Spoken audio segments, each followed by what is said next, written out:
Fala pessoal, sejam muito bem-vindos a mais um vídeo aqui no canal. Antes de tudo, muito obrigado por todo o apoio nos últimos vídeos, atendendo a muitos pedidos. Hoje eu trago para vocês o recap da parte 2 dessa história épica, onde um programador comum acaba atravessando para o mundo da grande selva, e se tornando o último mestre da seita Shuan. Ele desperta uma habilidade divina suprema, capaz de colocá-lo no topo desse mundo, mas junto com esse poder, vem uma maldição antiga, ligada ao destino da própria seita. Para sobreviver, ele descobre que precisa restaurar a linhagem da seita Shuan, criar novos laços e garantir a continuidade do clã, enquanto enfrenta demônios, inimigos ocultos e forças que querem vê-lo desaparecer.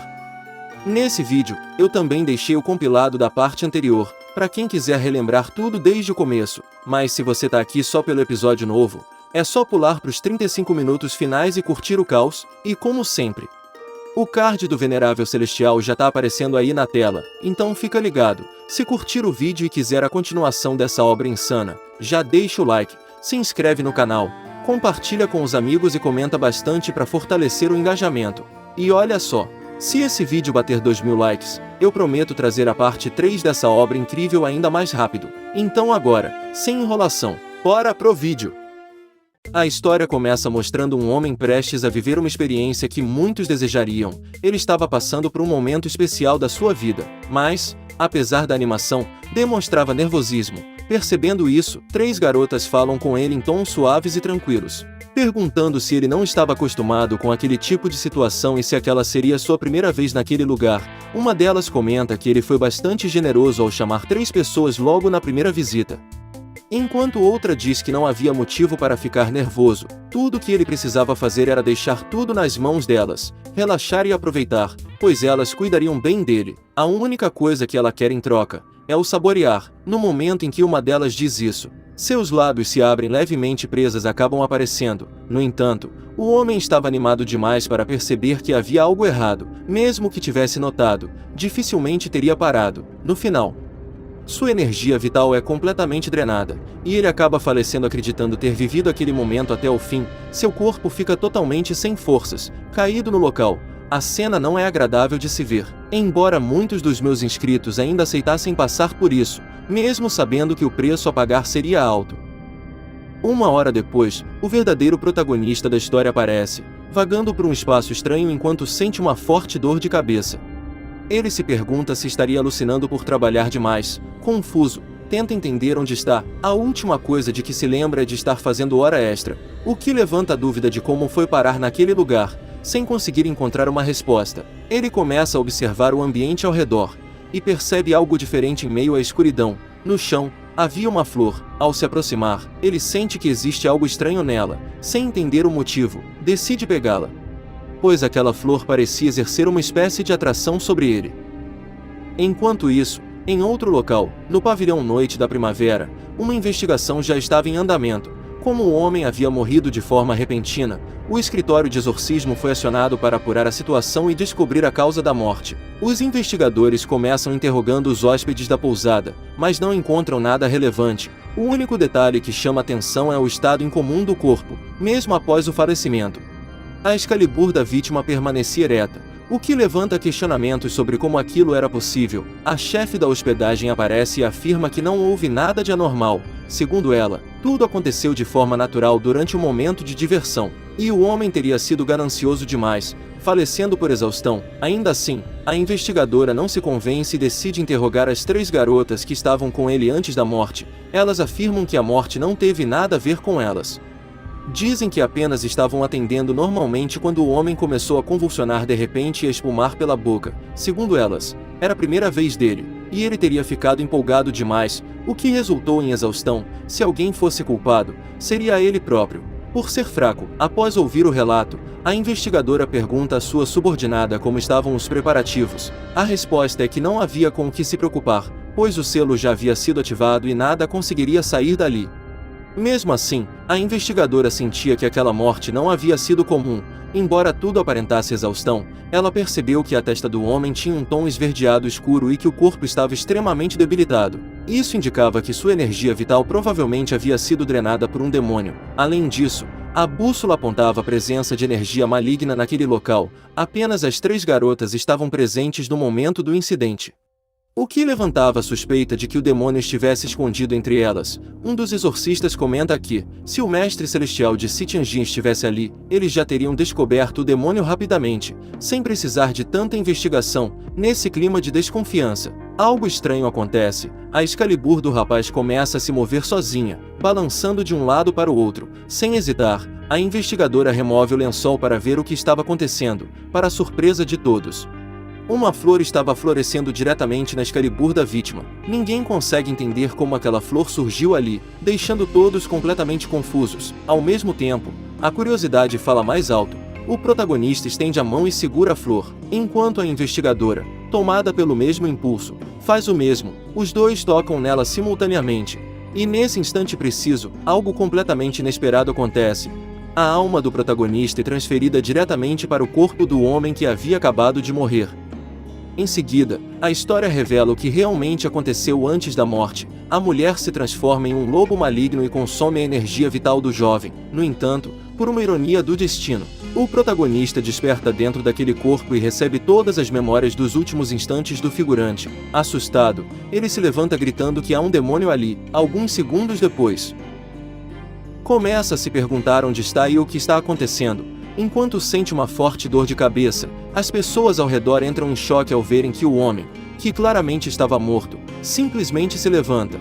Alguns começam a se perguntar se aquele corpo não passava de um cadáver falso. O protagonista, ainda completamente atordoado, estranha tanto as roupas das pessoas quanto o ambiente ao seu redor. Nada parecia familiar. Nesse momento, a mulher, incrédula, pergunta como ele ainda está vivo. Confuso com toda a situação, o protagonista questiona quem ela é. E principalmente, por que ela está segurando sua Excalibur? Assustada, a garota se afasta imediatamente. É então que o protagonista começa a ligar os pontos, chegando à conclusão de que algo muito errado aconteceu, possivelmente envolvendo viagem no tempo ou até mesmo uma troca de corpos. A investigadora, por sua vez, passa a desconfiar ainda mais. Para ela, só existem duas possibilidades. Ou ele realmente voltou dos mortos, ou estava fingindo a própria morte desde o início. Enquanto isso, o espírito maligno percebe que algo saiu completamente do controle. Ela tinha certeza absoluta de que havia consumido toda a energia vital dele, e não consegue entender como ele ainda pode estar vivo. Mesmo sem compreender a situação, a criatura decide agir novamente.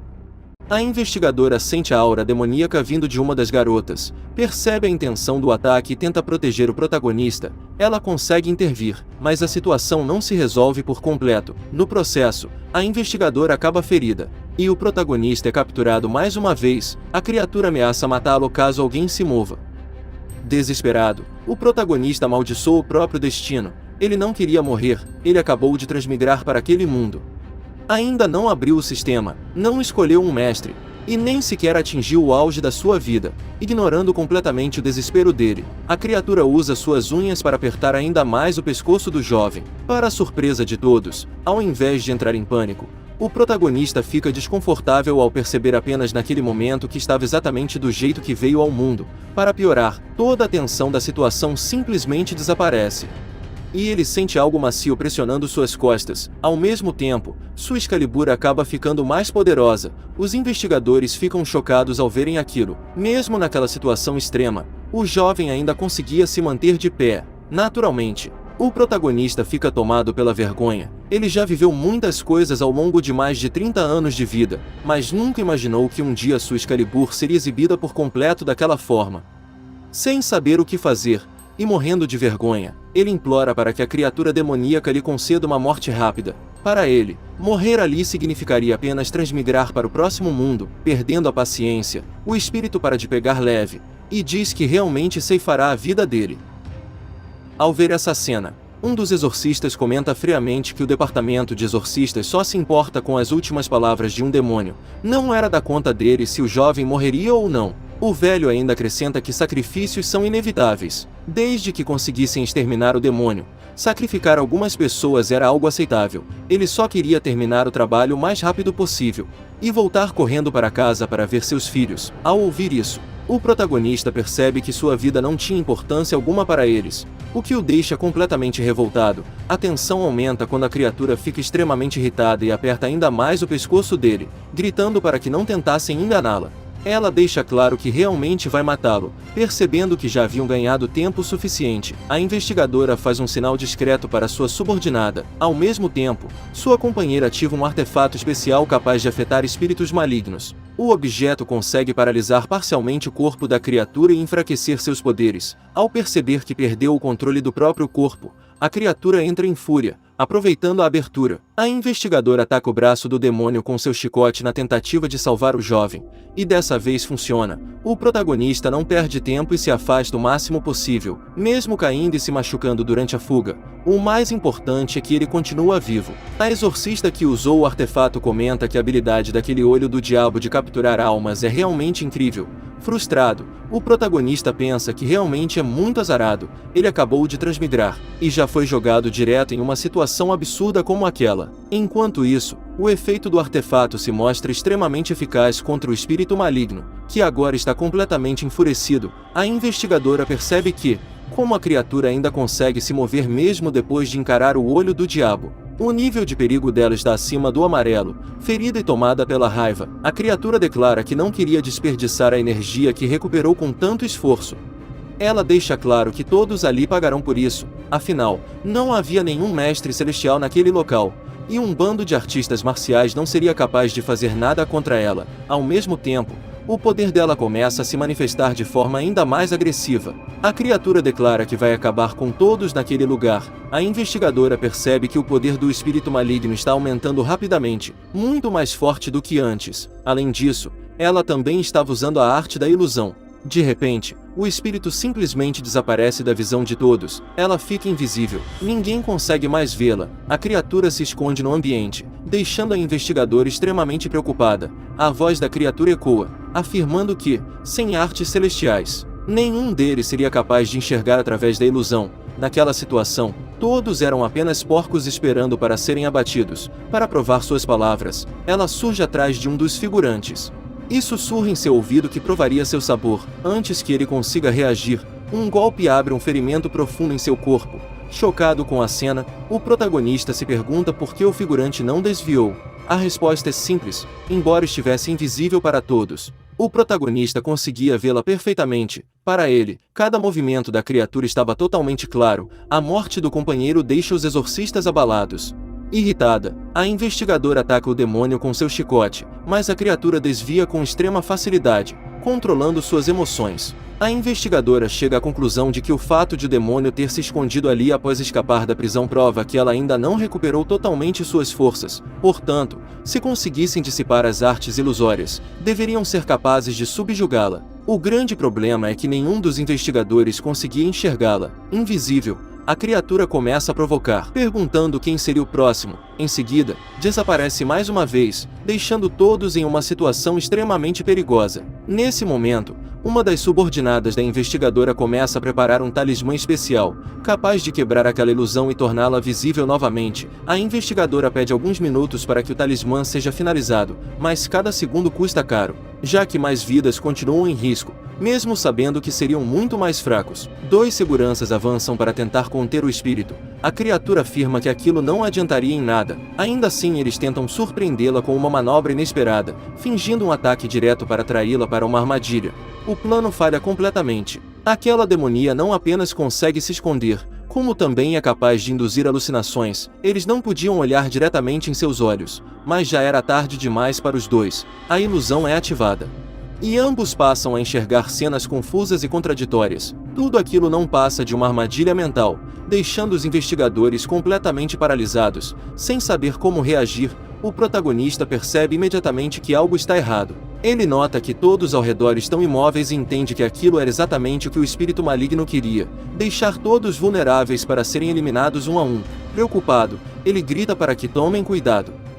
A investigadora interfere e deixa claro que não permitiria que seus subordinados fossem mortos daquela forma. No entanto, a criatura que ela atinge se revela apenas mais uma ilusão. No momento em que a investigadora percebe o plano do demônio, sua subordinada consegue finalizar completamente o talismã. O espírito, percebendo isso, parte imediatamente para cima dela, tentando impedir que o artefato fosse usado. Ela consegue atrasar o uso, mas mesmo assim o talismã é concluído com sucesso, ainda que não seja ativado naquele instante. Nesse momento, o protagonista percebe uma abertura. Quando o espírito avança contra a investigadora, ele resolve intervir e arremessa uma pedra. O espírito desvia com facilidade, mas aquilo é suficiente para chamar sua atenção, salvar a investigadora de um golpe direto e permitir que ela contra-ataque. Mesmo assim, o ataque dela acaba errando o alvo. Confusa, a demonia começa a se perguntar quem foi o responsável por aquela interferência. O protagonista entra em desespero, acreditando que havia sido descoberto e que agora seria o próximo alvo. Ele tenta se esconder o máximo possível, torcendo para não ser notado. No entanto, o espírito percebe que ele é uma existência problemática. Sentindo sua presença, ela se aproxima rapidamente e afirma que ele realmente parecia querer morrer mais uma vez. Deixando claro que dessa vez não seria enganada por uma falsa morte, ela tenta atacá-lo, mas o protagonista consegue escapar no último instante. Surpresa, a criatura percebe que ele é muito mais rápido do que aparentava. Na verdade, o protagonista não apenas desviou. Em um reflexo desesperado, ele acaba se segurando nela para evitar ser atingido novamente. Seu corpo reagiu sozinho, ele se desculpa imediatamente, dizendo que não podia soltá-la, pois sua vida estava em perigo. A situação se torna extremamente constrangedora, mas ele deixa claro que não teve escolha. O espírito tenta se livrar dele à força, demonstrando uma força absurda, apertando sua mão com violência. Nesse instante, a investigadora percebe uma nova abertura. Sem hesitar, ela ataca com o chicote, acertando o pescoço da criatura e puxando com força. Com isso, o protagonista acaba sendo lançado junto, sendo arremessado violentamente e sofrendo uma forte pancada ao atingir o chão, deslocando o ombro no processo. Mesmo ferido, ele percebe algo importante. O talismã havia caído ali perto. A investigadora aproveita que a criatura está no chão e ataca sem hesitação. Ainda assim, o espírito maligno pensa que não seria derrotado tão facilmente. Ela consegue se esquivar do golpe e ainda provoca a investigadora, dizendo que, apesar de sua habilidade, aquilo não seria suficiente. A investigadora se irrita, pois pretendia encerrar tudo com um único ataque. O espírito decide que talvez fosse melhor recuar e deixar aquilo para outra ocasião. Ela não podia lutar de forma imprudente, já que ainda não conseguia se curar. No entanto, um feitiço de proteção estava ativo no local, impedindo qualquer fuga. Ao tentar escapar, ela é repelida pela barreira e arremessada para longe. Aproveitando a abertura, a investigadora usa o chicote novamente e consegue prender o espírito, afirmando que aquele seria o fim dela. Nesse instante, a criatura percebe que realmente corre risco de vida. Tomada pela raiva, ela libera todo o seu poder e se transforma completamente em sua forma de lobo maligno, passando a levar a luta a sério. Ao ver essa transformação, a investigadora percebe que o poder do espírito aumentou drasticamente. Ela reconhece imediatamente que aquela criatura é o lobo demônio que escapou da prisão de Xuanzi, e entende por que ele é tão forte. Naquele estado, sem o uso do talismã, ela claramente estava em desvantagem. O espírito zomba da situação, afirmando que era inútil lutar, já que os aliados da investigadora estavam presos dentro da ilusão. Enquanto isso, os investigadores continuam presos na armadilha mental, completamente alheios à batalha, envolvidos em uma ilusão amorosa. Ao ver aquilo, o protagonista fica confuso, e se pergunta o que exatamente eles estavam vendo para estarem se comportando daquela forma. Ao mesmo tempo, ele percebe a gravidade da situação. Aquele demônio parecia extremamente poderoso, e ele não acreditava que a investigadora aguentaria por muito mais tempo. Se aquela criatura vencesse, ela certamente ceifaria sua vida em seguida. Para ele, o espírito já devia estar no auge do reino da Lua Nova, e agora que foi encurralada, não estava mais contendo sua força. Ferido, o protagonista entende que não pode se forçar demais, mas também percebe que precisa romper aquele impasse. A única solução era arriscar. Felizmente, as habilidades marciais daquele novo corpo pareciam ser boas. Vendo a oportunidade, ele pega o talismã e corre em direção ao espírito maligno para ajudar a investigadora, sabendo que ela não conseguiria derrotar aquela criatura sozinha. Enquanto isso, a investigadora passa a ser pressionada de forma intensa, apanhando continuamente. O espírito percebe o protagonista entrando na batalha, mas o despreza completamente, tratando-o como alguém insignificante que não deveria se envolver. No entanto, o protagonista se mostra muito mais rápido do que o espírito esperava. Com o talismã em mãos, ele se aproxima rapidamente. Nesse momento, ele demonstra uma de suas habilidades, desviando por pouco de um ataque direto. Por um instante, ele chega a sentir que sua vida passou diante dos olhos, mas consegue escapar no último segundo. O espírito acredita que o golpe havia acertado, mas se surpreende ao ver que ele se esquivou. O protagonista dá um passo para trás, ganha impulso e avança novamente, ficando ainda mais próximo. A criatura começa a se perguntar como alguém poderia ser tão rápido. Ao se aproximar, o protagonista finalmente consegue usar o talismã, fixando no corpo do espírito. Não era o ponto ideal, mas foi suficiente para cumprir seu objetivo. Aquela ação cria a abertura perfeita para a investigadora agir. A investigadora aproveita a chance e ataca com tudo. Acreditando que o espírito finalmente desistiria. Mesmo ferida, a criatura ainda resiste. A ameaça não é encerrada de imediato, já que ela continua ativa mesmo com o talismã preso ao corpo, mesmo com a cabeça separada do corpo. O espírito declara que levaria a humana com ela. Reunindo o que restava de seu poder, o espírito tenta lançar uma última energia em direção à investigadora. Ela reage rapidamente, desvia o ataque e avança com força total, atingindo a criatura com um chute. E lançando sua cabeça para longe, o protagonista observa tudo e percebe que o espírito vem em sua direção. Logo em seguida, ocorre um choque violento entre os dois lados, resultando em uma grande explosão. Quando a poeira finalmente baixa, a investigadora analisa a situação e percebe algo estranho. Mesmo tendo usado força há pouco, o impacto não deveria ter sido tão poderoso. Além disso, ela não consegue mais sentir a presença do demônio. Com isso, chega à conclusão de que a criatura provavelmente gastou toda a sua energia e morreu. No entanto, no instante seguinte, ela percebe que há apenas um corpo no local. Confusa, a investigadora franze a testa e se pergunta para onde aquele homem foi. Enquanto isso, o protagonista aproveita o caos para fugir. Ele corre sem parar, pensando que escapou por muito pouco. A cabeça daquele demônio quase o esmagou. Por sorte, aquele novo corpo possuía movimentos muito rápidos. Ele não sabe se o demônio realmente morreu, mas, para garantir a própria sobrevivência, decide que o melhor é fugir por enquanto. Seguindo apenas o instinto daquele corpo, ele acaba chegando a um local familiar. As memórias do dono original estão completamente bagunçadas, o que é compreensível, já que ele acabou de transmigrar. Ele sente que precisa de mais tempo para organizar essas lembranças. Mas uma coisa vem claramente à mente. Aquele lugar era a antiga seita do homem cujo corpo ele agora ocupa, alguém chamado Lu Linjun, o líder da seita Xuan. Mesmo sendo líder, aquela seita que um dia foi extremamente poderosa havia decaído ao ponto de ele ser o único remanescente. Ao perceber isso, o protagonista não consegue evitar reclamar do próprio azar, já que nem depois de transmigrar conseguiu escapar de uma situação miserável. Ele entra no território da seita, mais preocupado com o frio intenso do que com qualquer outra coisa. Ao entrar na mansão, a porta cai no chão. Ele se depara com o estado lamentável do local. Tudo está abandonado, deteriorado e coberto por sinais claros de abandono. O ambiente é sombrio, com móveis destruídos, mofo espalhado e evidências de que ninguém esteve ali por muito tempo. Só então ele se lembra de que aquela porta quebrada cairia se fosse tocada do jeito errado. Logo em seguida, algo estranho chama sua atenção. Ao olhar melhor, ele percebe um pé à sua frente e fica confuso. Quando ergue o olhar, vê uma figura parada acima dele. No mesmo instante, entra em pânico, acreditando que se trata de mais um espírito maligno vindo atrás dele. O medo toma conta, e ele começa a pensar no que poderia fazer, já que havia acabado de escapar de uma situação perigosa e estava sem qualquer arma. Observando melhor, ele percebe que aquela figura não era um inimigo.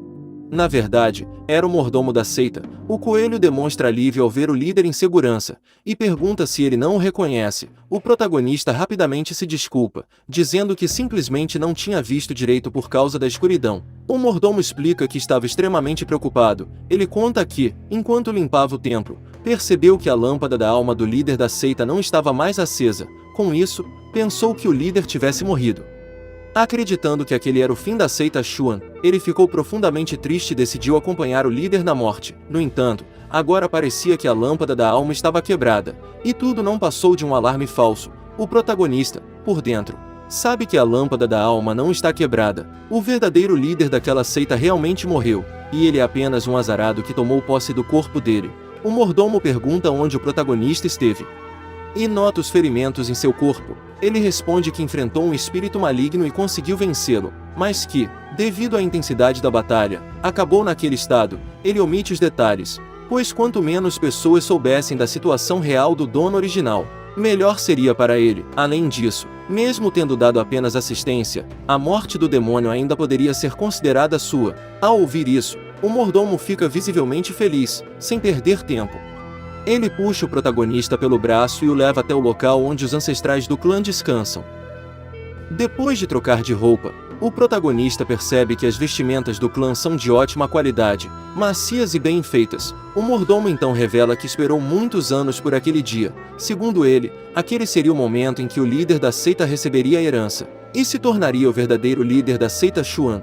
Confuso, o protagonista questiona que tipo de herança poderia existir em uma seita que só tinha um líder e estava claramente em decadência. O mordomo pede que ele não se desvalorize e explica que, 500 anos atrás, a seita Xuan era número 1 do mundo. Porém, por vários motivos, ela desapareceu gradualmente. Ao ouvir isso, os olhos do protagonista se enchem de esperança. O mordomo continua, dizendo que acredita que, a partir daquele dia, o líder da seita traria a Xuan de volta à sua antiga glória. Animado, o protagonista se imagina recebendo uma arma celestial ou uma técnica poderosa. No entanto, o mordomo pede calma e diz que não se trata disso. Todas as armas se perderam, e as artes marciais da seita Xuan são transmitidas apenas pelo líder. Como os líderes anteriores morreram cedo demais, não houve tempo para repassá-las. Isso deixa o protagonista irritado, já que ele esperava algo realmente útil. O mordomo então explica que aquela herança é algo raro, que poucos membros do clã conseguiram obter. A seita Xuan possui uma tradição: qualquer pessoa que passe por uma aprovação pode entrar na câmara interna e receber a herança. O conteúdo dessa aprovação é matar um demônio com as próprias mãos. Como o líder da seita já matou um, ele tem direito à herança. O mordomo pede que ele tente sentir se seu corpo mudou. O protagonista afirma que não sente nada diferente. O mordomo explica que isso é normal e que os efeitos não aparecem imediatamente. Em seguida, ele menciona que ainda havia mais uma coisa. O mordomo procura em um local específico e encontra um chapéu antigo, afirmando que aquele item era uma herança da família. Ele garante que, ao usá-lo corretamente, o protagonista se tornaria mais forte. O prota fica indignado ao ver o chapéu, achando aquilo vergonhoso e inútil. Mesmo assim, o mordomo insiste para que ele experimente. Ele afirma que, apesar de parecer apenas um chapéu verde velho, o líder anterior jamais deixaria algo tão comum como herança. Relutante, o prota coloca o chapéu, mas logo retira e o joga no chão, dizendo que aquilo não servia para nada. O mordomo então explica que o motivo de não ter funcionado pode ser porque a lâmpada da alma não estava acesa. Ele pede que o líder confie e tente mais uma vez. Dessa vez, o protagonista coloca o chapéu novamente, e o mordomo acende o incenso, algo que não havia feito antes. No momento em que o incenso é aceso, uma energia diferente começa a se manifestar ao redor. O protagonista percebe que havia um procedimento específico: acender o incenso e usar o chapéu. Nesse instante, algo começa a mudar. Uma chama verde ilumina ao redor dele. Além disso, ele percebe algo estranho em sua sombra. No momento seguinte, o espírito maligno que havia escapado aparece à sua frente. Parece que ela acabou ficando ligada a ele. Ela comenta que ele não tem uma memória muito boa, já que eles se conheceram há pouco tempo, mas ele já havia se esquecido dela. Enquanto isso, os membros do departamento de investigação começam a se recuperar da ilusão e ficam constrangidos com o que aconteceu. A investigadora logo os repreende, ordenando que se recomponham e iniciem a busca pelo homem que lutou ao lado deles. Para ela, aquele homem parecia não ser afetado pelas artes ilusórias do demônio. Ela quer descobrir quem ele é, como conseguiu escapar e que tipo de poder utilizou. Ele definitivamente não é uma pessoa comum. Sem saber disso, o protagonista agora se encontra em uma situação ainda mais complicada. Apavorado, ele pergunta como ela ainda está viva e por que parece diferente agora, fingindo estar magoada. A demonia diz que as palavras dele são dolorosas e pergunta se ele realmente quer que ela morra. Com medo de deixá-la com raiva, o protagonista rapidamente diz que não era isso que quis dizer. Ele afirma que, na verdade, estava preocupado com ela, mas que parece que ela está bem, o que é ótimo. Tentando encerrar a situação, ele diz que, já que ela não está mais em perigo, deveria ir para casa rapidamente e parar de segui-lo. Como já está tarde, eles poderiam conversar outra vez. Ignorando completamente o distanciamento dele, ela diz que ele tornou a vida dela muito difícil, e pergunta como ele pretende compensá-la. Ao ver a cena, o mordomo reage imediatamente, questionando como um demônio ousava tentar seduzir o líder do clã daquela forma. Isso deixa a entidade furiosa. No entanto, o mordomo logo percebe que ela é extremamente poderosa. Ao notar que não teria como lidar com aquela situação, ele decide fugir. O problema é que ele faz isso deixando o líder da seita completamente sozinho. O protagonista fica indignado ao perceber que foi simplesmente abandonado. Ele começa a questionar a lealdade do coelho, enquanto se vê preso em uma situação extremamente complicada. Nesse momento, a criatura o interrompe, dizendo que ele ainda não respondeu à pergunta dela. Sem alternativa, ele pergunta que tipo de compensação ela quer. A resposta vem acompanhada de um sorriso. Em seguida, ela se transforma em um lobo demoníaco e afirma que quer a vida dele. O protagonista não tem tempo sequer de reagir. A criatura avança imediatamente, morde seu ombro e começa a sugar sua energia vital, com a intenção clara de drená-lo por completo. Nesse instante, o protagonista percebe que caiu em uma enrascada mortal. Ele mal havia chegado àquele mundo e já estava prestes a morrer novamente. Conforme sua consciência começa a vacilar, memórias de sua vida anterior surgem em sua mente, dívidas acumuladas, pessoas reclamando, um trabalho ruim, cobranças constantes, pedidos de dinheiro emprestado, contas vencidas, cartões estourados e uma pressão interminável que nunca o deixava em paz. É nesse momento que ele toma uma decisão. Ele não queria mais viver daquela forma, não queria mais saber de empréstimos, horas extras ou de uma vida guiada pelo medo e pela submissão. Ele percebe que viveu como um covarde, e decide que não aceitaria continuar assim. Tomado por essa determinação, o protagonista cria coragem e reage. Se ela estava sugando sua energia, então ele faria o mesmo. Ele parte para cima do espírito e começa a devorá-lo, absorvendo diretamente sua energia. A entidade fica completamente enfurecida. A situação se intensifica a ponto de até o chapéu reagir. A herança do clã finalmente começa a ativar, provando que realmente possuía algum efeito. O chapéu libera uma energia própria, criando algo que se prende ao pescoço do espírito, conseguindo imobilizá-lo enquanto o protagonista continua absorvendo sua energia sem parar. Depois de conseguir drenar completamente o espírito, o protagonista encerra aquela luta. Ele devora a entidade com sucesso, e sente a energia dela fluindo por todo o seu corpo. Após absorvê-la por completo, ele percebe que aquela existência agora faz parte dele. Uma quantidade absurda de informações sobre as artes secretas da seita Shu invade sua mente. Além disso, ele sente claramente que ficou mais forte. Aquela herança do clã era, de fato, algo extremamente útil. Pouco tempo depois, o mordomo retorna ao local e começa a parabenizar o líder, dizendo que ele havia realizado mais uma grande façanha. Ainda irritado, o protagonista manda o mordomo calar a boca, deixando claro que estava furioso por ter sido abandonado. O mordomo tenta se justificar, dizendo que fugiu porque confiava no protagonista. Segundo ele, tudo não passou de uma forma de criar uma oportunidade para que o líder derrotasse o demônio. O protagonista responde com sarcasmo, dizendo que nunca mais acreditaria em um velho coelho desprezível. Esfregando as orelhas, o mordomo ignora a provocação e parabeniza o protagonista por se tornar o 44º líder da seita Shuan, ignorando completamente o velho. O protagonista pensa consigo mesmo que herdou acidentalmente uma arte marcial incomparável após a transmigração. Aquilo era mais do que qualquer protagonista de história poderia sonhar. Em seguida, o mordomo afirma que, agora que o líder da seita se tornou um discípulo oficial da seita Shuan, ele precisava contar alguns segredos importantes. Ao ouvir isso, o protagonista imagina que receberia mais alguma relíquia ou algo que o tornasse ainda mais forte. Mas o mordomo deixa claro que não se trata disso. Ele explica que vai revelar o verdadeiro motivo pelo qual o clã chegou a um estado tão decadente. Tudo aconteceu por causa de uma maldição. O mordomo então detalha que a linhagem da seita Shuan era especial e marcada por uma maldição ligada ao destino. Os líderes e membros aceitos nesse clã raramente conseguiam viver mais de 30 anos. Muitos morriam antes mesmo dos 20. E o líder anterior foi uma exceção ao alcançar exatamente os 30. Isso faz o protagonista ficar ainda mais preocupado com a situação daquela seita condenada pela má sorte. Diante disso, ele inventa uma desculpa, dizendo que descobriu de repente que tem uma doença crônica e que não pode mais ser o líder da seita, deixando o cargo para que o velho encontre outra pessoa. No entanto, o mordomo explica que, no momento em que alguém se torna um discípulo da seita Shuan, a maldição é ativada. Mesmo que a pessoa abandone a seita, a maldição não desaparece. Indignado, o protagonista agarra o pescoço do mordomo e começa a amaldiçoar o velho, para evitar algo pior. O mordomo rapidamente revela que existe uma solução. Ainda há uma forma de contrariar a maldição. A solução seria ter filhos. Uma hora depois, o protagonista reclama da própria má sorte. Nada de bom aconteceu depois que ele transmigrou.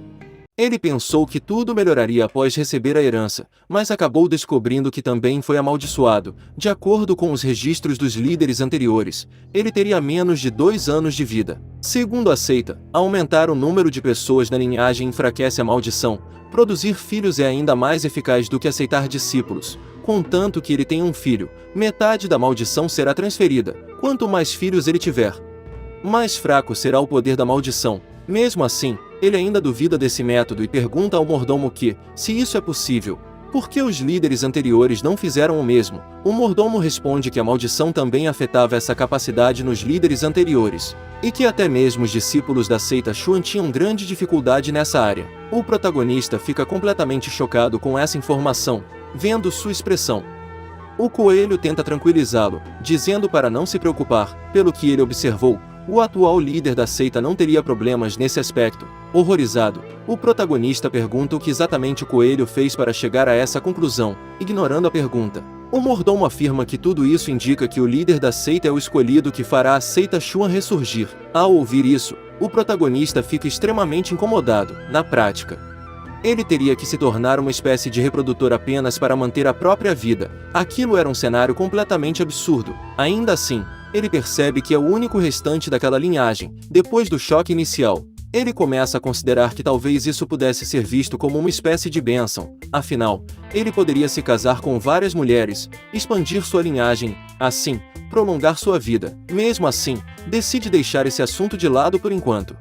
Já que tinha problemas muito mais urgentes para resolver, ele agora possuía duas habilidades principais: as artes Xuan e a espada das 7 emoções. Uma seita que já foi a número 1 do mundo, reduzida a apenas uma arte marcial e um manual de espada. Isso era, no mínimo, lamentável. No entanto, se ele tivesse entendido corretamente, essas duas técnicas não eram comuns. Pelo contrário, eram artes extremamente avançadas. Se ele conseguisse integrar perfeitamente essas duas artes marciais, isso já seria suficiente para caminhar por este mundo sem temer ninguém. Aquele demônio deveria ter sido completamente devorado pelas artes Xuan, diferente das artes tradicionais. Essa técnica não exigia a absorção de Qi, mas sim a energia dos demônios que ela consumia. Era uma arte dominadora, absoluta. Apenas uma técnica desse nível seria digna de se tornar a arte marcial principal da antiga seita número 1. Se não fosse por esse efeito colateral maldito, a seita Xuan jamais teria decaído a esse ponto. Durante os testes, o espírito maligno reagiu. Cheia de raiva, ela questionou quem ele era e como ousava devorá-la. Sem demonstrar qualquer misericórdia, lançou um ataque violento, mas o protagonista sequer se deu ao trabalho de olhar para ela.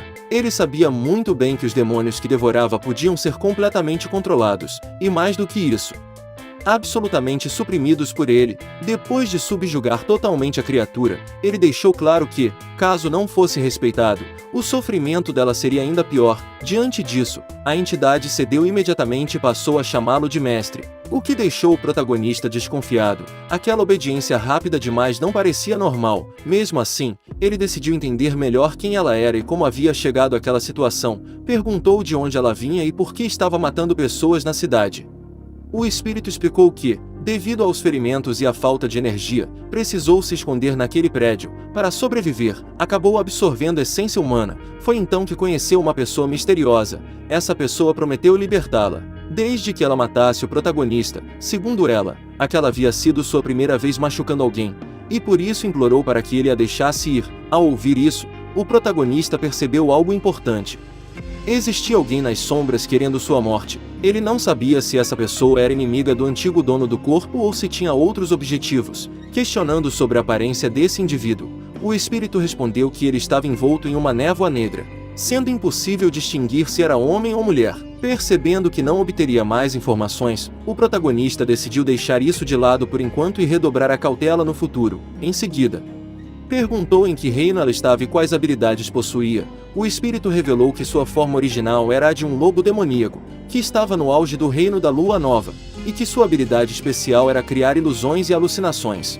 Foi assim que aqueles dois exorcistas acabaram presos em suas ilusões. Ao ouvir isso, o protagonista percebeu que parecia ser imune às ilusões dela. Ele começou a suspeitar que essa resistência fosse uma das vantagens da transmigração, e decidiu testar isso melhor no futuro. Continuando a conversa, ele comentou que havia uma névoa tênue ao redor dela, e que aquela provavelmente não era sua aparência original. O espírito respondeu que seu mestre era realmente perspicaz. Além disso, revelou que possuía outra habilidade. Podia mudar de aparência e se transformar em qualquer forma que ele desejasse. Ao ver as diversas formas possíveis, o protagonista acabou tendo um sangramento nasal. As possibilidades eram perigosas demais. Para não perder o controle da sua Excalibur novamente, ele mandou que ela parasse imediatamente.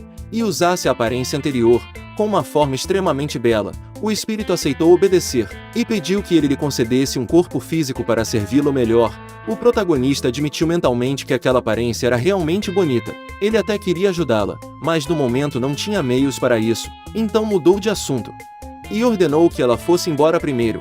Se ela se comportasse bem no futuro, ele consideraria lhe dar um corpo físico, e permitir que vagasse livremente. Era necessário estabelecer limites. Ela aceitou sem hesitar e retornou ao seu domínio, deixando claro que estava ansiosa para servi-lo dali em diante. Observando sua partida, o protagonista pensou consigo mesmo que tudo aquilo estava apenas começando. Mesmo assim, ele já havia capturado um demônio no auge do reino da Lua Nova. Se conseguisse absorvê-la completamente no futuro, seu poder aumentaria de forma significativa. Ele decidiu que no dia seguinte iria ler os livros antigos da seita, em busca de uma maneira de neutralizar a maldição. Em sua vida anterior, ele sempre lutou apenas para sobreviver. Agora, depois da transmigração, além de pobre, ainda precisava se preocupar com a própria vida, inimigos, azar e uma maldição mortal. Tudo parecia ainda mais difícil. Cansado, ele decidiu dormir primeiro. Da próxima vez, prometeu a si mesmo que cuidaria melhor da saúde, e não ficaria acordado até tão tarde. Após uma boa soneca, ele acordou com fome. Ao sair do quarto, o mordomo avisou que a comida estava pronta. No entanto, o prato continha apenas uma cenoura. O protagonista reclamou imediatamente, dizendo que não dava para viver só daquilo. O mordomo explicou que a comida precisava ser dividida em 4 partes, para eles e para 2 sapos, já que os recursos eram extremamente escassos. A seita Shua não tinha nenhuma fonte de renda. Tudo o que podiam fazer era cavar alguns vegetais selvagens para sobreviver. O protagonista estranhou o fato de estarem em uma montanha tão grande, e ainda assim não plantarem seus próprios alimentos. Aquela seita era ainda mais pobre do que ele imaginava. Isso deixou curioso sobre de onde o antigo dono do corpo tirava dinheiro para frequentar o Palácio das Flores, no distrito da Luz Vermelha. Antes que pudesse perguntar isso ao mordomo, a porta foi arrombada de repente. Um grupo de homens entrou à força. O mordomo, assustado, explicou que eram bandidos da montanha, que ocupavam várias colinas próximas. A cada 2 dias, eles vinham cobrar uma taxa de proteção. Caso não fossem pagos, impediriam a seita de cultivar e ainda espancariam todos ali.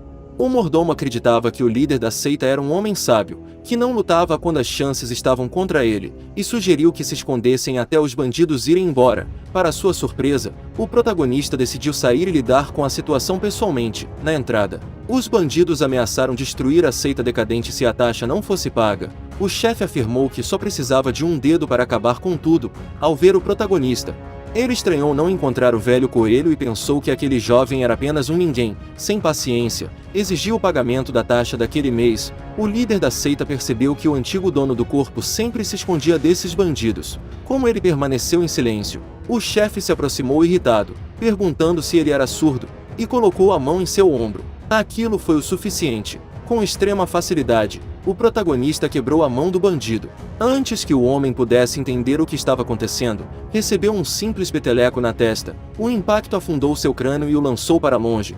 Colidindo com outro bandido, os dois foram arremessados como bonecos, deixando clara a diferença entre um cultivador e uma pessoa comum. Os bandidos ficaram aterrorizados. Um deles tentou ameaçar, mas foi interrompido pelo chefe, que percebeu que não tinham a menor chance. Eles decidiram recuar e voltar com reforços no futuro. No entanto, o protagonista os impediu. Ele afirmou que eles haviam quebrado uma árvore que ele havia plantado há muitos anos e que precisariam pagar por isso. Mesmo dizendo que não tinham dinheiro, todos foram revistados, humilhados. Os bandidos jamais imaginaram que alguém teria coragem de roubar bandidos da montanha. Embora quase não tivessem nada, o protagonista levou tudo. Ainda indignado, reclamou que eles vieram roubar, mas não trouxeram dinheiro algum. Sem querer mais vê-los, mandou que sumissem. Enquanto fugiam, um deles gritou que voltaria para se vingar. O protagonista apenas respondeu que eles seriam bem-vindos a qualquer momento, desde que trouxessem mais dinheiro da próxima vez. Satisfeito, ele mandou o mordomo usar aquele dinheiro para comprar comida. O velho ficou extremamente feliz. O problema dos bandidos havia sido resolvido, e a força das artes marciais incomparáveis da seita Xuan finalmente havia sido demonstrada. Foi então que o protagonista sentiu algo estranho. Ao olhar para a entrada da seita, viu uma figura parada ali. Pensando que os bandidos tinham voltado rápido demais, ele jogou uma maçã na direção da pessoa, mandando que fosse embora. A maçã foi segurada no ar com extrema facilidade. Nesse momento, o protagonista percebeu que aquela pessoa era a investigadora. Reconhecendo que era a mulher da pousada, o mestre da seita sentiu um leve estranhamento, se perguntando em silêncio o que ela estaria fazendo ali naquele momento. Sem hesitar, ele se curvou de forma respeitosa e pediu desculpas, explicando que havia acabado de confundi-la com outra pessoa e que não teve nenhuma intenção de ofendê-la. A investigadora respondeu com tranquilidade, deixando claro que não havia problema algum. Ainda curioso com a situação, o protagonista perguntou como ela tinha conseguido encontrá-lo. Com calma, a investigadora explicou que os pertences pessoais dele haviam sido deixados na Torre Tanchum e que o documento já estava pronto, preparado e armazenado no escritório de exorcismo, podendo ser retirado a qualquer momento. Ao ouvir isso, ele agradeceu, mas comentou que era algo simples demais, já que bastaria mandar alguém avisá-lo, não havendo necessidade dela ir pessoalmente até ali, concordando em parte. A investigadora então foi direta e sincera, revelando que aquele não era o único motivo de sua visita, pois ainda havia outro assunto que precisava discutir com ele naquele mesmo dia. Enquanto o mestre da seita ainda tentava entender a situação, a investigadora tomou a iniciativa e explicou que, pela breve observação que fez durante a batalha da noite anterior contra o monstro, ele parecia não ter sido afetado pelas ilusões. Segundo ela, aquilo não era comum. Então perguntou se ele conhecia alguma técnica especial, como leitura de aura. Antes mesmo que o protagonista pudesse responder, o mordomo se intrometeu na conversa, erguendo a voz com indignação, e dizendo que meras ilusões jamais poderiam afetar o chefe da seita Xuamen. A investigadora ficou visivelmente confusa com aquela reação repentina. Aproveitando o momento, o mordomo apontou para o protagonista e declarou com orgulho que aquele homem era Lu Linjun, o mestre da 44ª geração da seita Xuamen. Ao notar a expressão estranha no rosto da garota, o mordomo acabou interpretando tudo errado, e concluiu que ela certamente já teria ouvido falar da formidável reputação da seita Xuamen, mas para o choque absoluto dele, a investigadora respondeu com total desinteresse, dizendo que nunca tinha ouvido falar dessa seita. Diante dessa resposta devastadora, o protagonista levou a mão ao rosto e pensou consigo mesmo, pedindo silenciosamente para o coelho não se expor a tamanha humilhação. Afinal, uma seita que só tinha um líder restante já não possuía reputação alguma. Tentando mudar de assunto o mais rápido possível, o mestre da seita afirmou que realmente conseguia enxergar através das ilusões daquele monstro, e perguntou se ela precisava da ajuda dele em algo. A investigadora então explicou que o departamento de exorcismo estava atualmente com falta de pessoal, e precisava de alguém com conhecimento em astrologia para auxiliar na resolução de casos. Por isso, ela gostaria de convidá-lo a se tornar um membro não oficial da divisão de exorcismo, questionando se ele teria interesse.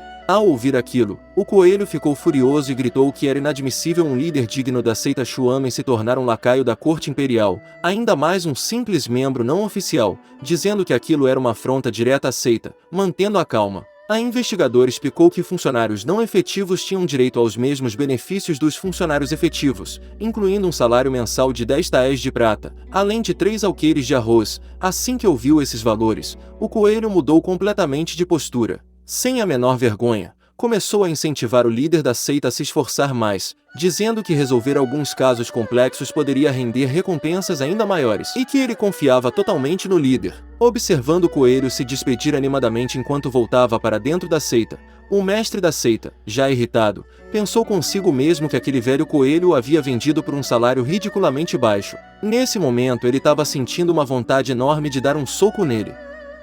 Alguns minutos depois, enquanto seguia a investigadora, o protagonista não conteve a curiosidade, e perguntou se a divisão de repulsão do mal dela não deveria ter pessoal qualificado, especialmente especialistas em leitura de aura. Segundo ele, aquela repentina falta de pessoal parecia estranha. Ao mesmo tempo, pensou consigo mesmo que Kimen havia mencionado que sua sensação de ter escapado da prisão de supressão do mal provavelmente estava relacionada a esse assunto. Respondendo à pergunta, a investigadora afirmou que aquilo era um segredo interno, e explicou que só revelaria o motivo específico depois que ele passasse no teste. Enquanto o protagonista ainda tentava entender a situação, ela acrescentou que haviam encontrado outra pessoa capaz de ler auras e que iriam encontrá-la naquele momento. Mais tarde, os dois fariam o teste juntos, e caso fossem aprovados, se tornariam funcionários contratados oficialmente.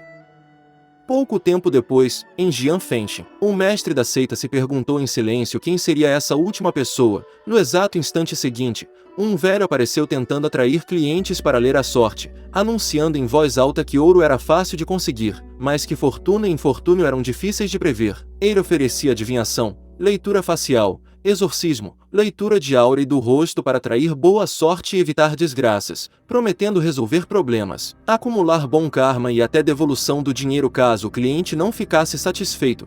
Quando finalmente conseguiu um cliente, o velho ativou sua habilidade especial e começou a leitura, afirmando que aquela aura escura entre as sobrancelhas indicava que tudo estava dando errado. Em seguida, recomendou que o cliente pagasse 5 moedas e colocasse um talismã debaixo do travesseiro para afastar espíritos malignos. No cliente seguinte, o velho ativou sua habilidade novamente e declarou que a coloração azulada entre as sobrancelhas indicava uma sequência de infortúnios aterradores, pedindo 10 moedas em troca de uma pulseira abençoada para ser usada em casa. Até então, todas as leituras seguiam um padrão parecido, porém, quando chegou a vez do protagonista, o velho empalideceu ao tentar ler sua sorte. Uma energia assustadora começou a emanar do corpo dele, subindo direto em direção ao céu.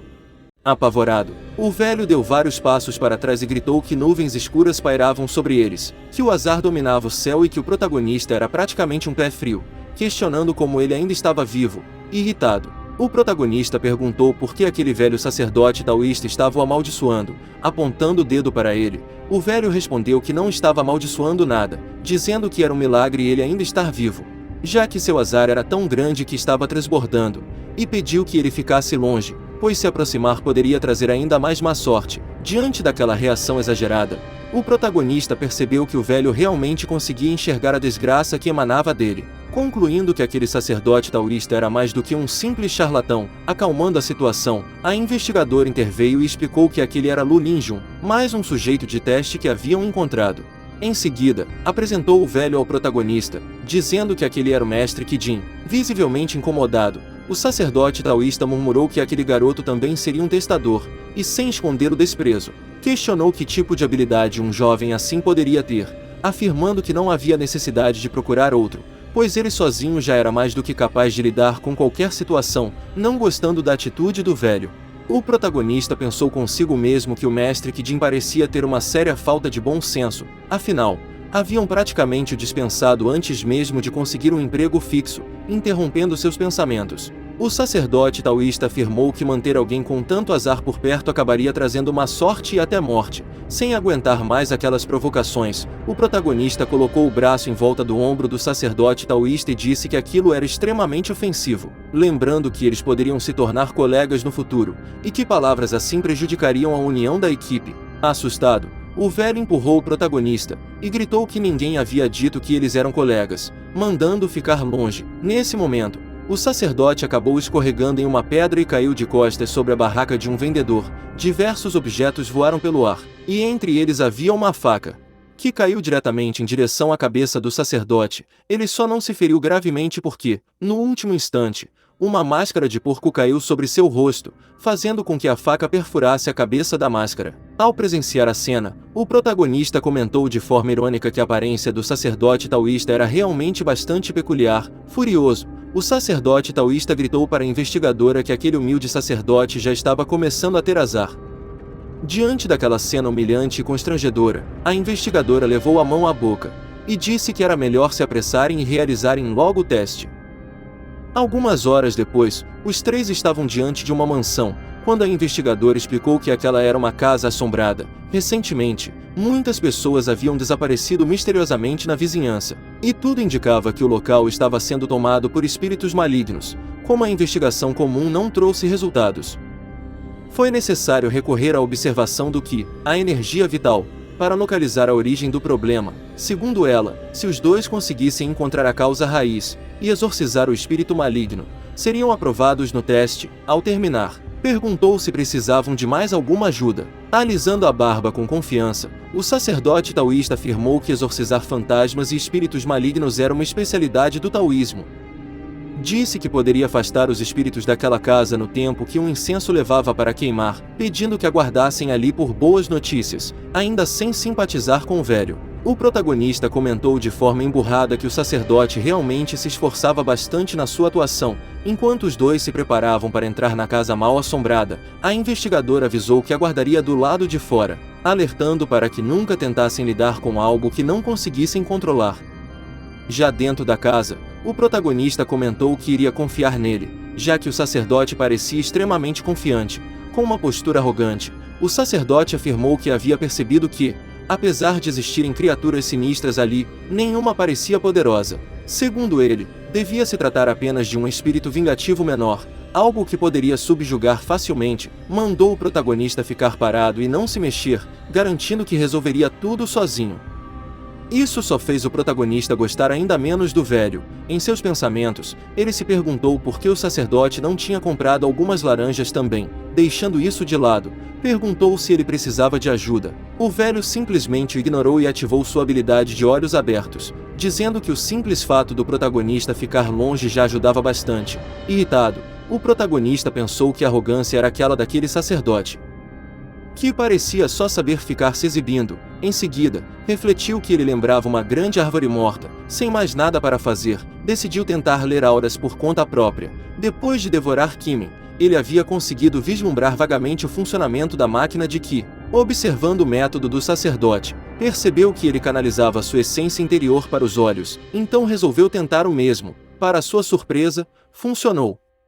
Ele passou a enxergar a aura de tudo ao redor, e percebeu que aquela coloração verde representava energia Yin. Essa energia parecia subir lentamente. Ao olhar para cima, ficou apavorado ao ver dezenas de cabeças penduradas nos galhos da árvore. Diante daquela visão, se perguntou quantas pessoas deveriam ter morrido ali, e concluiu que o ressentimento naquele local era absurdo. Aquela casa assombrada era muito mais perigosa do que aparentava, e eles precisavam sair dali imediatamente.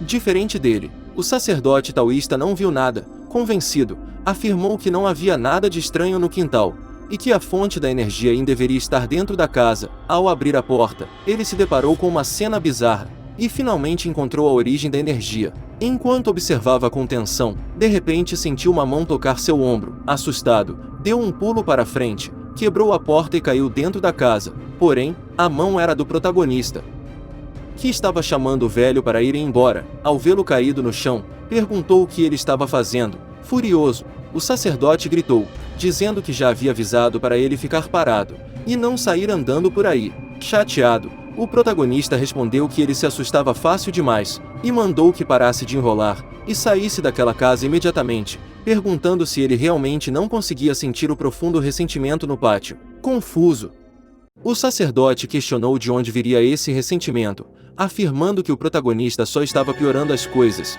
e dizendo que já havia encontrado a fonte da energia Yin. No entanto, naquele instante, um pedaço do telhado caiu bem à sua frente, quase o ferindo gravemente. Apavorado, ele gritou que havia avisado para o protagonista não chegar perto, pois isso traria azar. Disse ainda que, felizmente, era uma pessoa de boa fortuna. Caso contrário, antes que pudesse terminar a frase, um pedaço de madeira caiu diretamente em sua cabeça, fazendo-o cuspir sangue e desmaiar no local. Ao ver a cena diante de si, o protagonista não conseguiu esconder a surpresa. Observando o velho sacerdote taoísta caído no chão, ele murmurou, inquieto, se aquele sujeito teria sido esmagado antes mesmo de concluir o exorcismo. Apressado, aproximou-se e verificou sua respiração. Após alguns segundos de tensão, soltou um suspiro contido. Felizmente, ele apenas havia desmaiado. Precisavam tirá-lo dali o quanto antes. Mas nesse exato momento, uma sensação estranha percorreu seu corpo. Uma energia fria e distorcida surgia à sua frente, fazendo o ar ao redor parecer mais pesado. Para piorar, ele ouviu uma voz feminina, suave e insistente, chamando repetidas vezes de marido. Quando finalmente conseguiu enxergar a figura à sua frente, seu coração afundou. Era uma mulher vestida com roupas de noiva, encarando-o com um sorriso inquietante, reclamando que ele havia feito esperar por tanto tempo. Confuso, ele tentou se explicar, dizendo que ela devia estar o confundindo com outra pessoa, pois não era o marido dela, mas suas palavras pareciam não existir para ela. Ignorando completamente a realidade, a mulher estendeu a mão e pediu que ele se aproximasse para adorá-la. Em seguida, lançou algo em sua direção. Instintivamente, ele perguntou o que era aquilo. Antes que pudesse reagir, a rosa de pano se desenrolou sozinha, envolvendo seu corpo como se tivesse vida própria.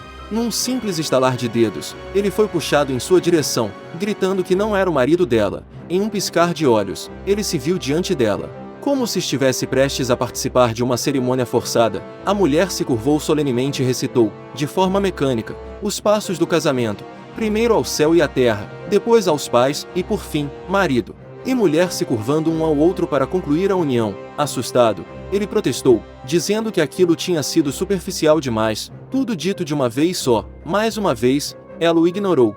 Com um sorriso perturbador, anunciou que já era hora de irem para o quarto nupcial. Ao ouvir aquilo, o protagonista congelou completamente, até seus gritos cessaram. Já na câmara nupcial, sentado ao lado dela, ele falou de forma desconfortável que tudo estava acontecendo rápido demais. De repente, ela o empurrou em direção à cama, subiu sobre ele e afirmou que aquilo não era rápido. Disse que ele havia feito esperar por tantos anos, e que um único instante daquela noite valia mais que qualquer riqueza. Em seguida, começou a soltar parte de seu traje de noiva. Convidando-o a começar, envergonhado, o protagonista fingiu cobrir os olhos e tentou negociar, pedindo que conversassem e que ela não fizesse aquilo. Em sua mente, se perguntou se todas as mulheres daquele mundo eram tão diretas assim. Ignorando totalmente o constrangimento dele, ela se aproximou ainda mais, dizendo que queria servir bem ao marido. Tímido e tenso, ele insistiu mais uma vez que não era o marido dela. Mas ela continuava presa à própria ilusão, afirmando que finalmente poderia ficar com ele novamente. De repente, algo quente pingou sobre a mão do protagonista. No instante em que ela disse que toda a família estava extremamente feliz, ergueu lentamente o véu de noiva. Ao ver o rosto dela, o protagonista se assustou e comentou, tentando manter a compostura, que sua aparência era bastante única. Apesar da sua aparência, eu tenho certeza que alguns dos meus inscritos provavelmente não recusariam ela.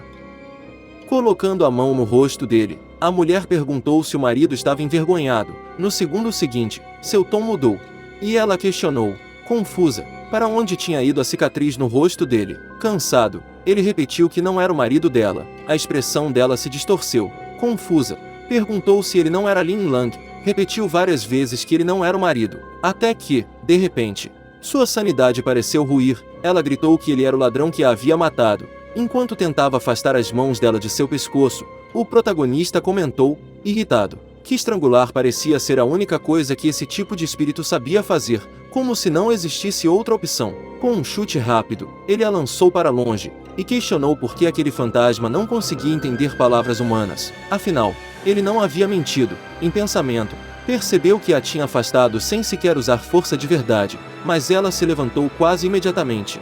Com o rosto distorcido pela raiva, correu em sua direção segurando uma tesoura gigante, gritando para que ele se preparasse para morrer. Assustado, o protagonista reclamou novamente, perguntando onde ela tinha arranjado uma tesoura daquele tamanho. Sem responder, ela saltou em sua direção. Desta vez, ele manteve a calma, dizendo para ela parar de criar problemas, pois estava com pressa. Com apenas um tapa, ele a mandou voando para longe, derrotando-a com facilidade. Em seguida, comentou que aquele fantasma era absurdamente fraco. Ao se levantar do chão, a mulher mordeu os lábios e, de repente, começou a chorar como uma criança, gritando que não tinha conseguido vencer os ladrões em vida, e que agora continuava sendo intimidada até depois de morta. Vendo aquela reação inesperada, o protagonista sentiu um desconforto estranho, e perguntou por que um fantasma estava fazendo birra daquele jeito. Perdendo a paciência, ele pediu para ela parar de chorar, e explicou que não era o marido dela nem um ladrão, apenas alguém que caçava fantasmas. Ao ouvir a palavra fantasma, ela parou abruptamente e disse, assustada, que tinha medo de fantasmas. Confuso, o protagonista respondeu que alimentar fantasmas era, ironicamente, o trabalho dela agora, e que ela precisava entender sua própria condição. A garota espírito murmurou que, pensando bem, já devia estar morta. Suspirando, ele pediu que ela se acalmasse e explicasse de onde vinha, e por que aquele lugar estava envolvido em acontecimentos estranhos. Ela então contou que, em vida, era uma jovem da família Zhu, chamada Xiao Zhen. Na noite de núpcias, sua casa foi atacada, um noivo assassinado, e ela acabou sofrendo humilhações antes de ser deixada pendurada em uma viga. Desde então, permaneceu ali, sozinha, esperando o retorno da alma do marido para que pudessem renascer juntos. Segundo ela, nunca teve a intenção de ferir ninguém. Ao ouvir a história, o protagonista refletiu que, após se tornar um espírito, sua obsessão não era vingança, mas apego. Por isso, o ressentimento era fraco, o que explicava sua pouca força. Ainda assim, era impossível não sentir um aperto no coração diante de um destino tão cruel. Ele então perguntou por que as pessoas do lado de fora haviam sido feridas. Confusa, ela respondeu que não havia ninguém lá fora. Desde sua morte, Nunca saiu daquela casa e jamais machucou alguém. Surpreso, o protagonista regalou os olhos. Se não tinha sido ela, então havia outra coisa à espreita. Ao olhar novamente para o local onde o velho sacerdote estava desmaiado, seu coração disparou. O homem havia desaparecido. Nesse instante, uma monstruosidade surgiu diante dele. Apavorado, o protagonista perguntou de onde aquela aberração tinha surgido. Ele olhou rapidamente para a garota espírito e questionou se aquelas pessoas eram cúmplices dela. Ela respondeu, assustada, que não, sempre esteve sozinha, e ele havia sido a primeira pessoa que viu desde a própria morte. Percebendo que o velho sacerdote estava em perigo, o protagonista sentiu um peso no peito. Ele sabia que precisava encontrar uma forma de salvá-lo. Antes que fosse tarde demais, sem perder tempo, o protagonista nota algo caído no chão, um grande pedaço de madeira, ainda coberto de poeira. Sem pensar duas vezes, ele o agarra e arremessa com toda a força, gritando em desespero para chamar a atenção da criatura. O monstro precisava soltar o velho sacerdote taoísta. A madeira corta o ar em alta velocidade, girando na direção do olho da aberração, mas no último instante, a criatura reage, com um movimento cruel e instintivo. O monstro puxa o sacerdote para frente, o impacto acontece. O ataque que deveria atingir a aberração acaba acertando o olho inferior do velho. Um grito atravessa o ambiente. A dor é absurda, a pior que o sacerdote taoísta já sentiu em toda a sua vida. Seu corpo treme enquanto ele berra, completamente fora de si, perguntando quem diabos o havia atacado. Ao ver aquilo, o protagonista sente o peso da culpa esmagar seu peito. Ele jamais imaginou que sua tentativa de ajudar resultaria naquela visão aterradora, de frente para o monstro. O sacerdote, tomado pelo pânico, tenta entender a situação. Com a voz trêmula, ele pergunta que tipo de criatura era aquela. Ele tenta escapar, luta, se debate, mas não importa o que faça, é inútil. No instante seguinte, o monstro o envolve completamente e o engole. O coração do protagonista dispara. Por um segundo, ele acredita que tudo acabou, que o velho sacerdote taoísta foi devorado, mas algo parece errado. O monstro se contorce de forma estranha, como se não conseguisse fechar a boca por completo. Observando melhor, o protagonista percebe que o sacerdote conseguiu travar a mandíbula da criatura com o próprio corpo. Aliviado, ele solta quase sem pensar, dizendo que o velho era forte demais para conseguir segurar algo daquele tamanho. Vivendo o pior momento de sua vida, o sacerdote responde irritado, pedindo para ele parar com comentários sarcásticos e pensar logo em uma forma de salvá-lo. O protagonista admite que o monstro era grande demais, a ponto de causar repulsa só de pensar em tocá-lo. Já ficando sem forças, o sacerdote grita para ele atacar os pontos vitais, olhos, nariz ou cintura, e pede que aguente firme, pois não conseguiria resistir por muito mais tempo. O protagonista analisa a situação rapidamente. Seu único meio de ataque era a esgrima, mas ele não tinha uma espada. Sem alternativa, ele pega um tronco de madeira. Era tudo o que tinha naquele momento. Ninguém poderia prever que acabariam presos numa situação tão desesperadora. Sem hesitar, ele salta em direção à aberração, decidido a fazer aquele monstro pagar caro. Vendo o humano avançar, a criatura move suas duas garras enormes, tentando despedaçá-lo no ar, mas o protagonista não se deixa abalar. No último segundo, ele gira o corpo, desvia do ataque e aproveita a abertura. Usando a técnica da espada das 7 emoções, ele ataca diretamente a cintura do monstro. O golpe funciona. A aberração solta um grito de dor e acaba soltando o sacerdote taoísta, que cai no chão e se afasta o mais rápido possível. Ao pousar, o protagonista reflete rapidamente sobre como as tradições de Xuamen eram impressionantes. As técnicas de cultivo adquiridas podiam ser usadas diretamente, sem precisar começar do zero. Ele então pergunta ao velho sacerdote se ele sabia que tipo de monstro era aquele. Recuperando o fôlego, o sacerdote explica que aquela criatura possuía a cabeça de uma coruja, corpo de lobo, garras de águia e uma cauda estranha. Seu grito soava como o choro de um bebê. Um demônio conhecido como Yeni. Normalmente, esse tipo de demônio não deveria ser maior que a palma da mão, muito menos tão feroz, já que sua natureza era tímida. Desviando de mais um ataque da criatura, o protagonista pede que o velho pare de pensar nisso por agora, e pergunta se ele tinha alguma forma de lidar com a situação. Confiante, o sacerdote afirma que, como membro de uma seita taoísta, subjugar demônios era sua missão. Ele diz que tinha um método, e pede a bênção dos ancestrais taoístas para usar um instrumento ritualístico. O prota observa atento. Ele sabia que o velho possuía algum tipo de tesouro, mas nunca o tinha visto carregar nada, até que, de repente, algo surge de dentro da roupa do sacerdote. Uma espada longa, ainda manchada de sangue. O mestre da seita fica em choque, se perguntando de onde aquilo tinha saído, ignorando a reação dele. O sacerdote corta o próprio dedo, passa o sangue na testa e ordena que o prota traia o demônio até ele. O mestre da seita pergunta quanto tempo ele precisava. 30 respirações. Sem perder tempo, ele avisa que o velho precisava se apressar, pois não conseguiria segurar aquilo por muito tempo. No momento em que a garra do monstro avança, o prota ativa novamente a espada das 7 emoções, desviando por pouco e surgindo sobre o corpo da criatura. Ao mesmo tempo, o sacerdote começa a entoar o encantamento, invocando o poder do céu, e transformando energia em força absoluta. Ele morde a língua e cospe sangue sobre a espada de moedas. Enquanto isso, o tronco de madeira do prota se parte em 2 após um golpe da criatura, arremessando-o para longe. Ofegante, ele grita perguntando se o velho já estava pronto. A resposta vem acompanhada de trovões, usando seu sangue vital. O sacerdote invoca o trovão celestial, canalizando uma enorme quantidade de relâmpagos para a espada de moedas. O mestre da seita observa aquilo, incrédulo. O sacerdote explica rapidamente que Eni era um demônio extremamente yin, e aquela arma, combinada com o trovão celestial, era perfeita para subjugar entidades malignas. Confiante demais, ele começa a se exibir, mas antes de agir, é atingido por uma pedra no rosto e lançado para longe. O prota fica surpreso. Aquilo era o resultado de falar demais. Ele reclama que o velho deveria ter matado o monstro antes de se exibir. Afinal, vilões sempre se dão mal por falar demais. Agora, a situação havia ficado ainda pior. Enquanto a garra da aberração desce violentamente, ele avista a espada de moedas caída no chão. No instante seguinte, a garra se choca contra o solo, levantando uma enorme nuvem de poeira. Quando a poeira se dissipa, o prota surge segurando a espada. Ele respira fundo e pensa que, a partir dali, tudo dependia apenas dele. A espada era eficaz contra demônios, mas aquela criatura era grande demais para uma luta prolongada. Ele precisava achar a fraqueza. Ativando sua habilidade de visão de aura, ele finalmente a encontra.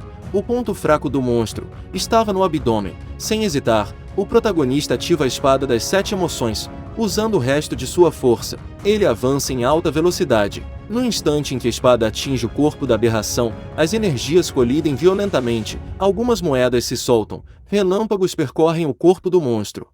E em um único movimento, o mestre da seita atravessa o abdômen da criatura, saindo ileso do outro lado. Vendo o monstro finalmente derrotado, o prota baixou o olhar para a espada quebrada em suas mãos. Apesar de ter sido extremamente eficiente contra criaturas demoníacas, a fragilidade da lâmina ficava cada vez mais evidente. Aquela arma não suportaria muitos confrontos como aquele. Em seguida, ele lançou um olhar cauteloso para a entrada da construção, com toda a confusão que havia ocorrido ali dentro. O fato de a investigadora ainda não ter entrado despertava uma sensação incômoda. Aquilo não parecia normal.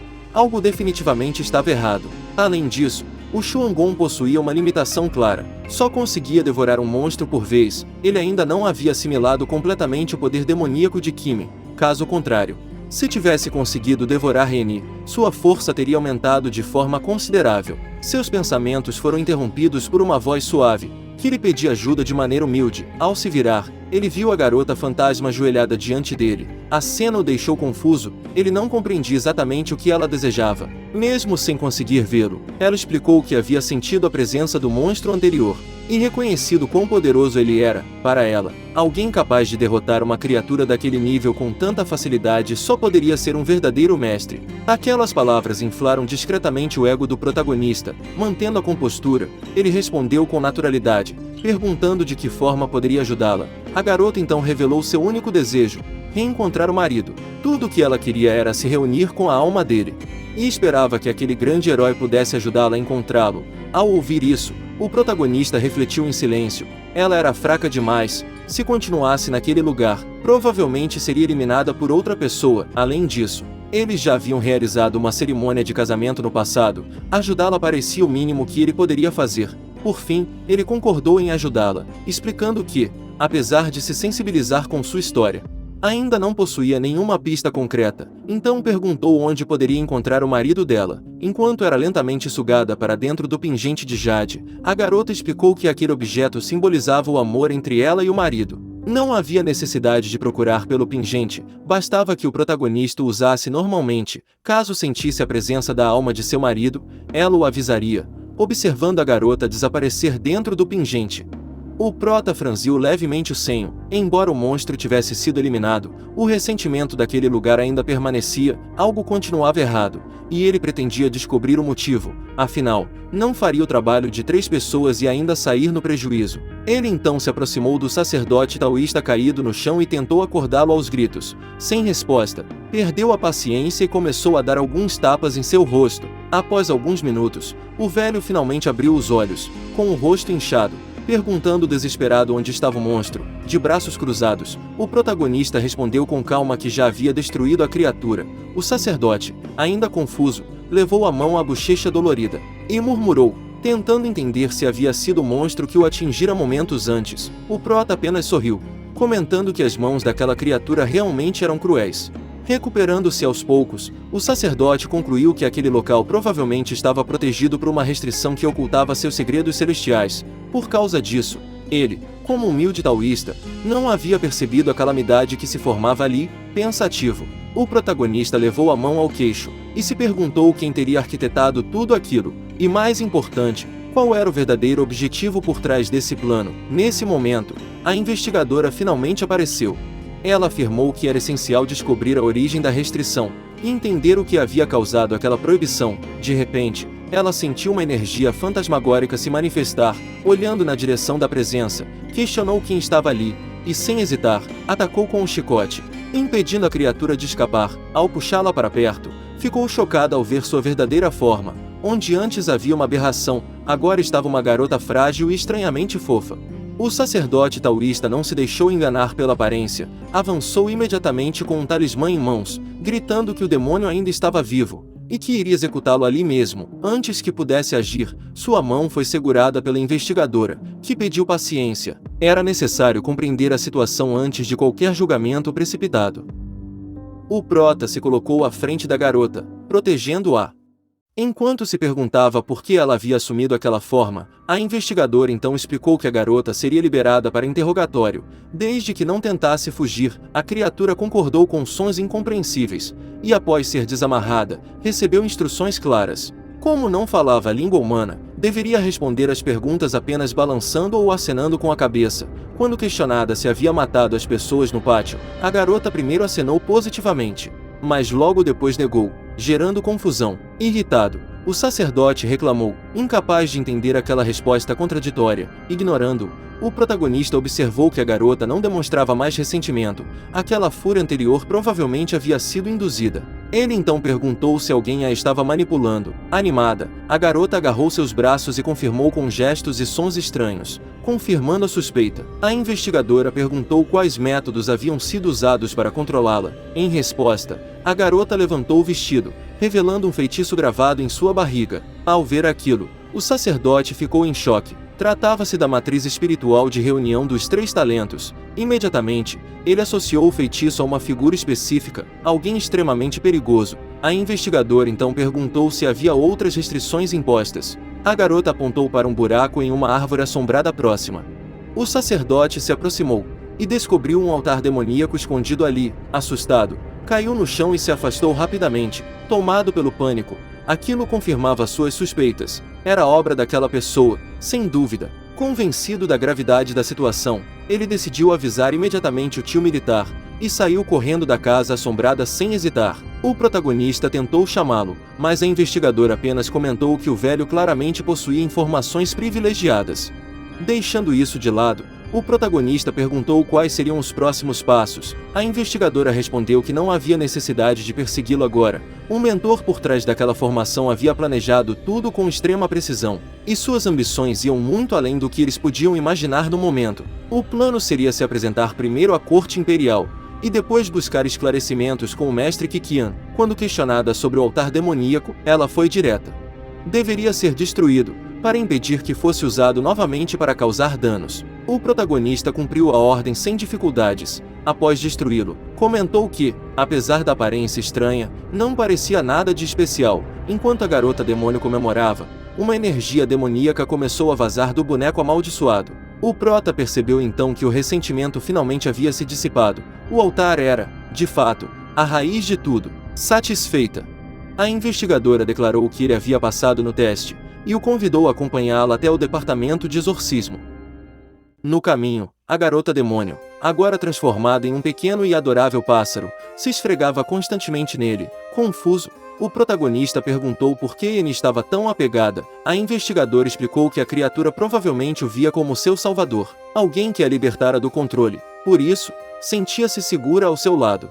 O prota não pôde deixar de refletir. Em menos de 2 dias naquele mundo, já estava acompanhado por 2 demonias e um fantasma. Sua sorte com as mulheres parecia exagerada até demais. Interrompendo seus pensamentos, a investigadora avisou que haviam chegado. Diante deles estava um enorme e magnífico edifício chinês. O prota ficou impressionado.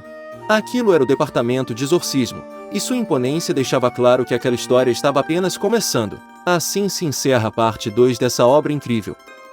Galera, se vocês querem saber como vai se desenrolar essa história épica do mestre da seita, não esqueçam de deixar aquele like, se inscrever no canal e ativar o sininho para não perder nenhum detalhe dessa aventura eletrizante.